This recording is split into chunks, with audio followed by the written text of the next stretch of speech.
Umar ரலியல்லாஹு அன்ஹு பைத்துல் முகத்தஸ வெற்றி கொண்டு சாவி வாங்க போறப்போ ட்ரெஸ் எல்லாம் கொஞ்சம் மோசமா இருந்தது, கிழிஞ்சிருந்தது.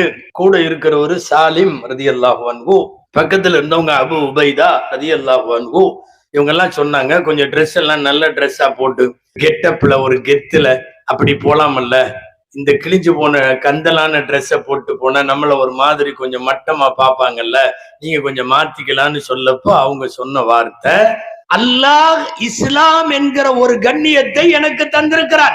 அது வெறுமனே ட்ரெஸ்ல அல்ல, தலை முடியில அல்ல, போடுற செருப்புல அல்ல, அணிகிற வாட்சில அணிகலன்கள்ல இல்ல. இஸ்லாம் என்பது என் உள்ளத்தில இருக்கிற அல்லாஹ் வழங்கி இருக்கிற கண்ணியம். அல்லாஹ் கொடுத்த இஸ்லாம் என்கிற கண்ணியத்தை விட்டுவிட்டு வேறு கண்ணியத்தை நீங்கள் தேட ஆரம்பித்தால் அதல்ல அல்லாஹ் நம்மளை கேவலப்படுத்திடுவான். நம்மள்ட்ட இருக்கிற கண்ணியமே, ஆக பெரிய கண்ணியமே இஸ்லாம் தான்.